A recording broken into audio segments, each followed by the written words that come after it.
Hello friends, do you know the principle that crime gets its own punishment? If you sow happiness, you will get happiness, and if you will sow sadness, you will get sadness indeed. And this is in fact the rule of nature. The same kind of experience we are going to see in this poem, which is being entitled as The Inchcape Rock by Robert Southey. So let's begin with the poem. Hello friends, how are you? As you know, this year onwards, your textbook is being changed. For the sake of your betterment and understanding, I am preparing some of these videos for you. You will get all these videos on my channel.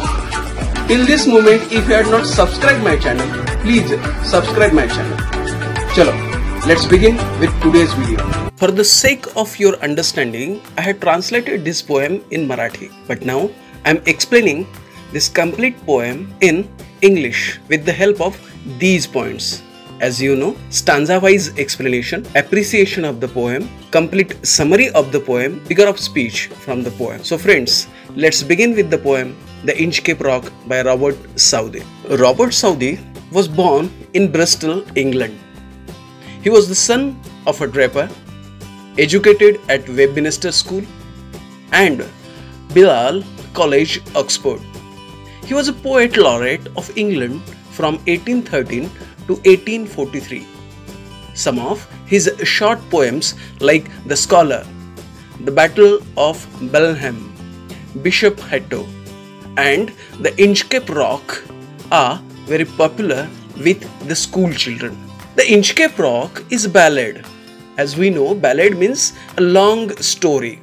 So, it's the story of 14th century attempt by Abbot of Aberbrothock to install a warning bell on Inchcape, a notorious sandstone reef about 11 miles, that is 18 km away off the east coast of Angus, Scotland, near Dundee and Fife, occupied by the Bell Rock Lighthouse. Southey was inspired by the legendary story of a pirate who removed the bell on the Inchcape Rock placed by Abbot of Aberbrothock. Southey got inspired with this story. The poem gives us a message that those who do wrong things will meet with due punishment. That means if you are not behaving properly, if you are not behaving well in the society, definitely you will get the punishment in this society. So friends, here are some of the difficult words for you. For the sake of your understanding, I am giving these difficult words for you. The Inchcape Rock by Robert Southey. No stir in the air, no stir in the sea. The ship was still as she could be. Her sails from heaven received no motion. Her keel was steady in the ocean. So this is our first stanza. It describes the calm and cool sea. The air, the sea, the ship, all these things are still. The sails of the ship were getting no motion from the wind.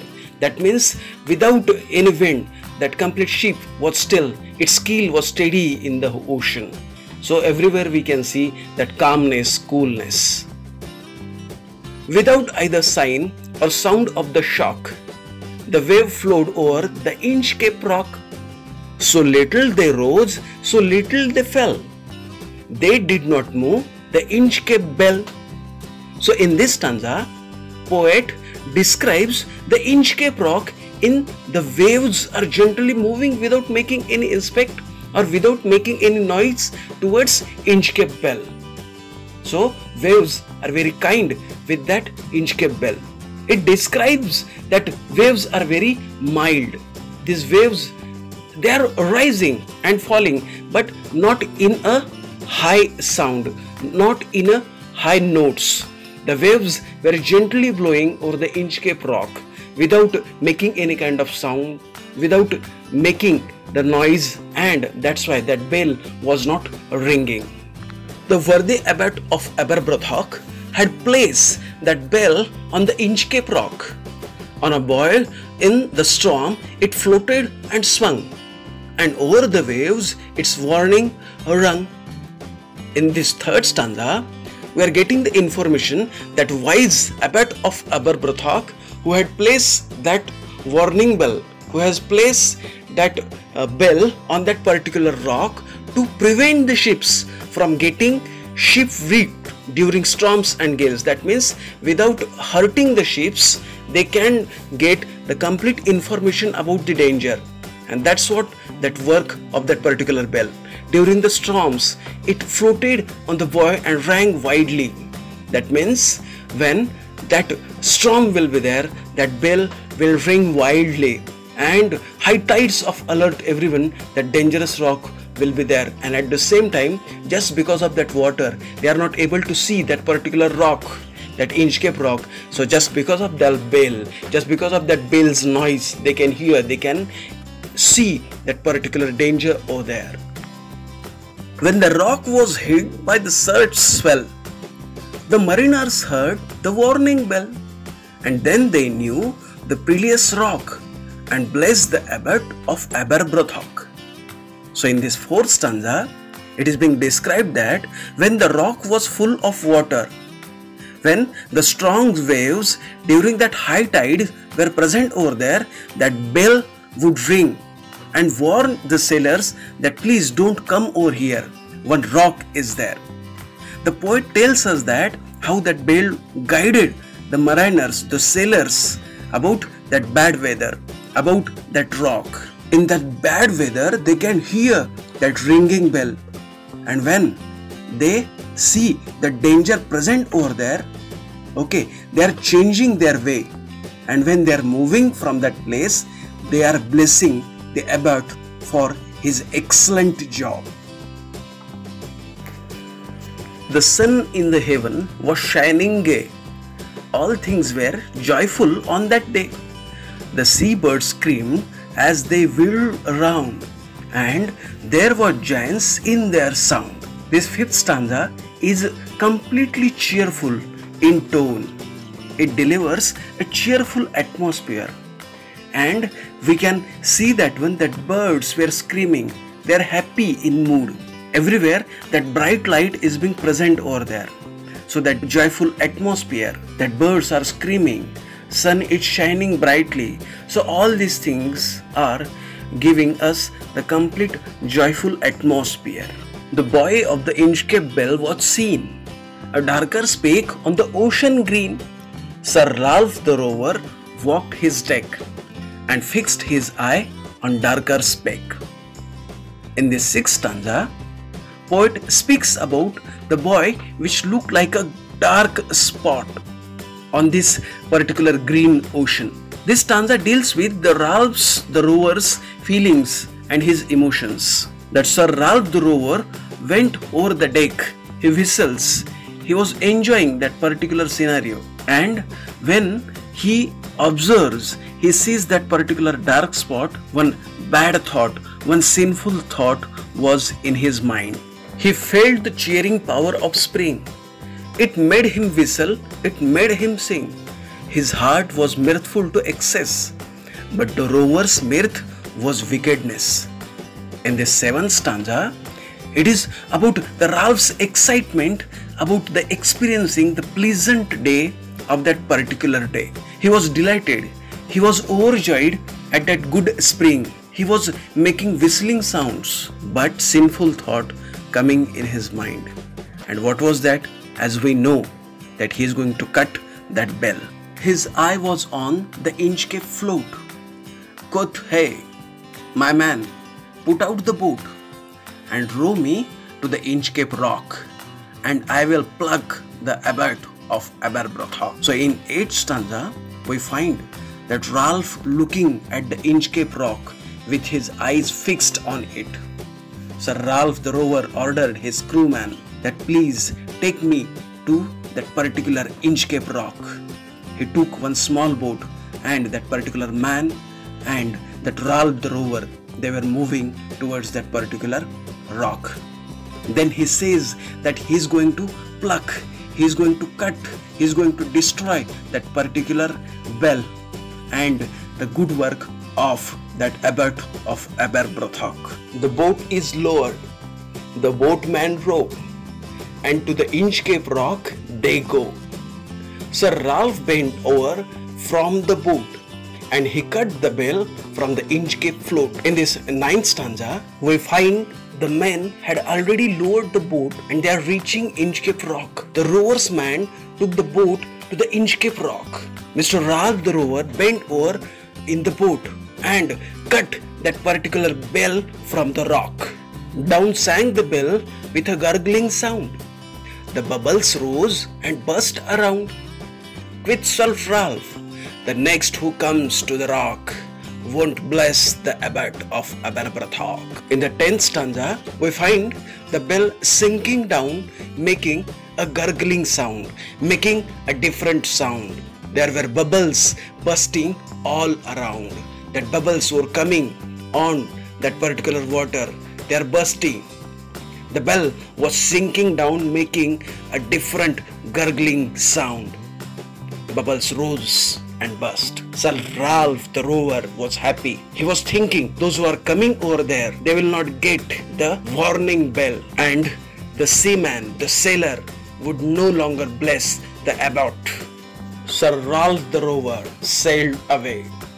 He scoured the seas for many a day, and now grown rich with plundered store, he steers his course for Scotland's shore. In this 11th stanza, we find the rower becomes rich by looting the wealth and treasures from shipwrecked ships. Thereafter, he had robbed and looted so many ships, so many people, which make him rich. He is now a rich person, and now he wants to move towards Scotland, towards that Scotland's seashore, and that's why he has decided to visit Scotland. So thick a haze overspreads the sky. They cannot see the sun on high. The wind hath blown a gale all day. All evening it hath died away. In this 12th stanza, we get the information about a day where the sun could not be seen. This stanza describes the gloomy atmosphere on that particular day. The Ralph the rower was sailing towards Scotland. The sun is hidden in the fog. That strong winds were blowing all the day, and in the evening suddenly that stopped blowing. Everywhere only silence was present over there, like anybody has been. On the deck the rower takes his stand. So dark it is, they see no land. Quoth Sir Ralph, it will be lighter soon, for there is the dawn of the rising moon. In this 13th stanza, Ralph the rower is seen standing on the deck. He is not able to see anything.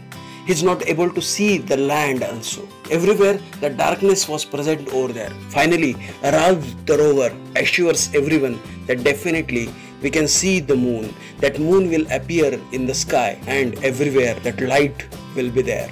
Canst here, said one, the breakers roar? For me thinks we should be near the shore. Now where we are I cannot tell, but I wish we could hear the Inchcape bell. In 14th stanza, we got the information about the Ralph the rower and how they are suffering from this misery.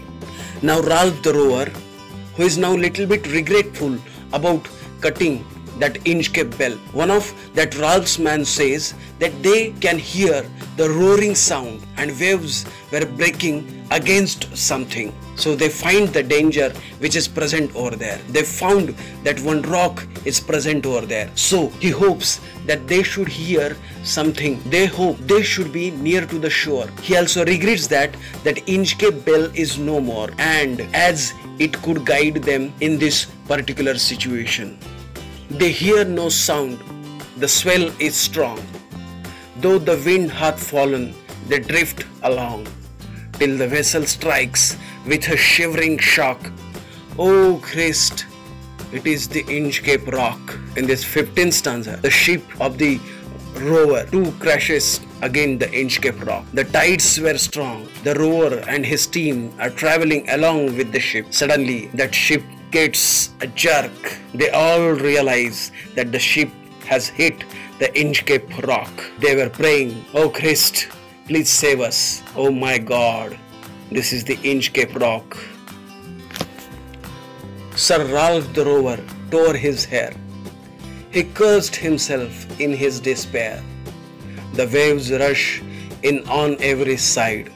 The ship is sinking beneath the tide. In this 16th stanza, Ralph cursing himself in despair, in tearing, in frustration. Meanwhile, the waves have started to engross the ship. They are coming into the ship and it started to sink the high tide. Sir Ralph the rower pulls his hairs in frustration. He curses himself. The water enters everywhere, from every corner of the sea, from every corner of the ship. It started sinking that complete ship. But even is his dying fear, one dreadful sound could the rower hear, a sound as if with the Inchcape bell, the devil below was ringing his knell. In the last stanza, the Inchcape Rock, Ralph the rower can hear a dreadful, a dangerous sound of a ringing bell, which resembles the sound of the Inchcape bell, but is actually the death knell rung by the devil himself. The rower finally pays for his own deeds. The rower is dying. Now he can hear a sound like the ringing of the Inchcape bell. It was actually his death. The devil himself was ringing in that particular water. Thus the rower gets the punishment for his sinful words. Robert Southey is a poet who always delivers a teaching thought in his poems. So friends, this is our poem, The Inchcape Rock by Robert Southey. Friends, here I am providing you some of the examples of figure of speech. Actually, in our textbook also, this question is being asked. So here is the answer. Sir Ralph the rower tore his hair. It is alliteration. The close repetition of consonant sound at the beginning of word. Second, no stir in the air, no stir in the sea. It is a repetition. The word stir is repeated. On a buoy in the storm, it floated and swung. Inversion. The word order is changed. That is, we can see it floated and swung on a buoy in the storm. Fourth, down sank the bell with a gurgling sound. Onomatopoeia. The word follows the sound. Fifth, the devil below was ringing his knell. It is metaphor. Here, comparison of two things is being given over there. Sixth, the ship was as still as she could be. It is the example of alliteration, the close repetition of consonant sounds at the beginning of the words. Seventh, on the deck, the rower takes his stand. It is the example of inversion. The word order is being changed over here. The rower takes his stand on the deck. Oh Christ! Apostrophe. One of the rower is addressing to the God. So these are the examples of figure of speech. Friends, this year onwards, we are supposed to write the appreciation of the poem with the help of these points. So here I am providing you the appreciation of the poem. So let's begin. A poetic appreciation of the poem, The Inchcape Rock. The title and the poet. Title of the poem is The Inchcape Rock. Poet Robert Southey. Second point, the theme. The theme of the poem is that those who do bad things will ultimately be punished accordingly, and poetic justice was done. Third point, poetic style.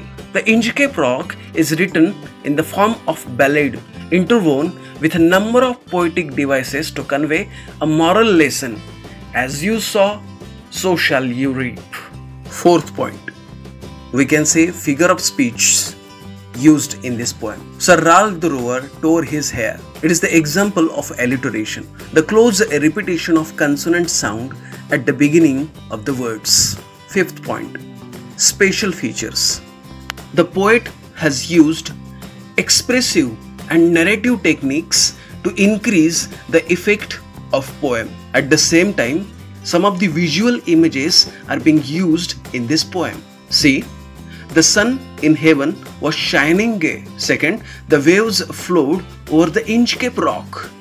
Sixth point, message, values, or morals in the poem. A moral lesson: as you sow, so shall you reap. So the poem proves the principle that crime gets its own punishment. Seventh point, your opinion about the poem. According to me, or in my opinion, the poem proves the principle that crime gets its own punishment. The Ralph the Rover cuts off the bell to Pew the good abbot and the other helpless sailors, but in the end he falls into his own laid trap. Friends, till this moment, if you are not subscribed my channel, please subscribe my channel. Already I am preparing my videos in Marathi, Hindi and English. Please prefer your language, and at the same time don't forget to ring the bell, and I am waiting for your comments. Thank you so much.